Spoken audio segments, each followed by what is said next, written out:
Are you having a hard time figuring out what to get Dad for Father's Day? Shop now at sportshistorynetwork.com/row1 and save 15% off your order when you check out Row 1 Brand's Vintage Sports Pictorium Gallery. They have America's best sports art. With over 7,200 historic sports prints, you're assured to find something unique for Dad this Father's Day. If he's an NFL buff, check out the 1963 vintage NFL helmet poster. Shop now at sportshistorynetwork.com/row1.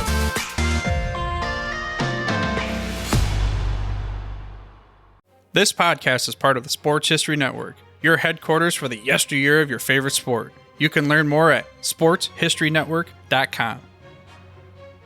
Hello, sports fans, and welcome to another edition of Yesterday's Sports on the Sports History Network.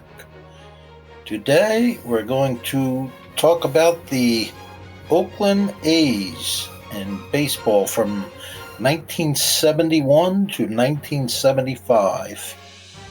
Just how good were the Oakland Athletics from 1971 to 1975?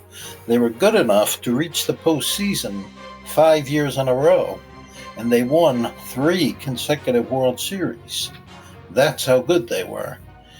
If that doesn't impress you, keep in mind that only 4 of the 24 Major League Baseball teams qualified for postseason play back then. Today, we know the A's as the Oakland A's, but the team had 2 previous homes. In Philadelphia, the Athletics, as they were known back then, won a lot and then lost a lot. Between 1905 and 1931, Philadelphia won 8 pennants and 5 World Series under legendary manager Connie Mack. But the team had only 6 winning seasons from 1932 to 1967. First in Philadelphia and later in Kansas City, and the Athletics never reached the postseason in any of those years. In Kansas City, the A's lost at least 100 games in 4 of their 13 years there, and the team's best year was a mediocre 73 wins and 81 losses. Their losing ways changed dramatically when the team moved to Oakland in 1968. One reason was talent. The A's were loaded with it, and young talent at that. They had infielders Sal Bando and Bert Campaneris, and 3 future Hall of Famers, an outfielder Reggie Jackson, and pitchers Raleigh Fingers and Jim Catfish Hunter. The A's finished the first year in Oakland with 82 wins and 80 losses, their first winning season since 1952.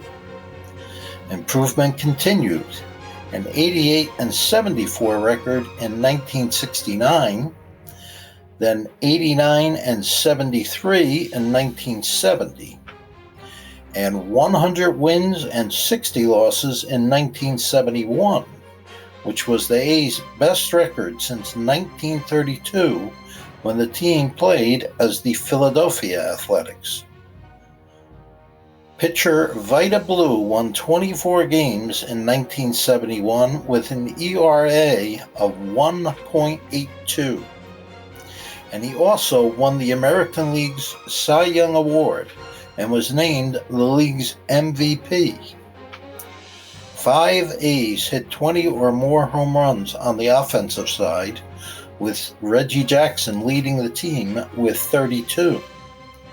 Manager Dick Williams, who led the Boston Red Sox to an American League pennant in 1967, their first since 1946, had immediate success in the Bay Area. The 1971 A's earned their first trip to the postseason in 40 years, advancing to the American League Championship Series. They lost that series to the Baltimore Orioles, but it was clear that this team was headed for big things. In addition to solid talent and outstanding field management, the A's had a colorful owner, Charlie Finley, known for his flair. Finley shortened the team name from Athletics to A's, and he also changed the way the team looked on the field. Most teams in the late 1960s and early 1970s had fairly conservative-looking uniforms. Not the Oakland A's. They wore uniforms of Kelly green, Fort Knox gold, and wedding gown white. Players also wore white spikes. Finley also issued bonuses to every player who grew a mustache, and some of the A's players grew a beard. They continued winning on the field too. In 1972, Oakland finished the regular season at 93-62, and they beat the Detroit Tigers 3-2 in the American League Championship Series. Next up was the Cincinnati Reds, known in those days as the Big Red Machine. The A's emerged victorious, winning 4-3, and captured the team's first World Series crown since 1930. It was a hard-fought series that some analysts believe may have been the most competitive World Series in history. Gene Tennis, who played most of the season as the backup catcher, won the series MVP award. The winning continued in 1973, when the team compiled a 94-68 record and defeated the Orioles in the American League Championship Series. Many thought the win assured the A's of another series crown, because the New York Mets, a team that finished the regular season with a .509 winning percentage, the lowest winning percentage ever for a World Series participant, was seen as lucky to be there. Instead, the series turned out to be a nail-biter. Still, Oakland emerged victorious in 7 games, and Reggie Jackson won the series MVP, an honor that nicely matched his American League MVP award. But the win came at a cost. Dick Williams had grown tired of Charlie Finley's meddling and resigned during the off-season. Enter manager Alvin Dark. The managerial change didn't stop the winning. The 1974 A's went 90-72, with Catfish Hunter cupping the Cy Young Award. Then the A's faced the Orioles in the American League Championship Series for the 3rd time in 4 years. Oakland won again, this time 3-1. The reward was playing the downstate Los Angeles Dodgers in the World Series, a formidable foe because the Dodgers were the only team to win 100 games that season. But the A's prevailed, winning the series easily, 4-1. Raleigh Fingers was the series MVP. Then, 2 months after the series, Catfish Hunter signed a free agent contract with the New York Yankees. But his loss didn't stop the A's from winning. They nearly hit the 100-win mark in 1975, going 98-64, which was good enough for second-best record in Major League Baseball that year. But Oakland was swept by the Boston Red Sox in the American League Championship Series. Another significant player loss followed the 1975 season, when slugger Reggie Jackson signed with the rival Baltimore Orioles. But the A's still had enough to finish 1976 with a winning record, 87-74. But it wasn't good enough to qualify for postseason play. The 5-year postseason string, which began in 1971, ended. The A's dynasty was over, at least for a while.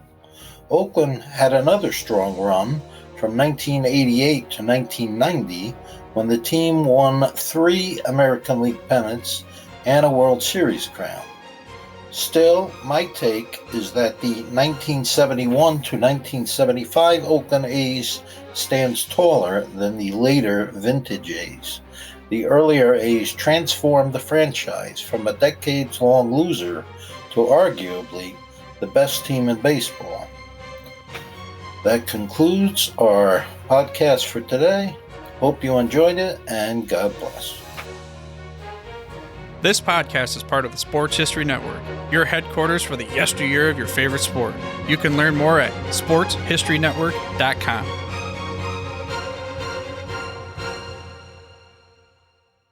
We here at the Sports History Network proudly partner with 26 podcasts, all revolving around the history of sports. But did you know that many of our hosts were sports history authors way before they started their shows? It's true. We've got Joe Ziemba, host of When Football Was Football, Joe Zagurski, host of Pro Football in the 1970s, Mark Morthier, host of Yesterday's Sports, Tommy Phillips, host of Lombardi Memories, and Scott Adamson, co-host of From the 55-Yard Line. All these authors have many books for you to choose from. To check them out, go to our website at sportshistorynetwork.com/sportshistorybooks. Pick up your copy today. Soundtrack provided by Kevin MacLeod of filmmusic.io.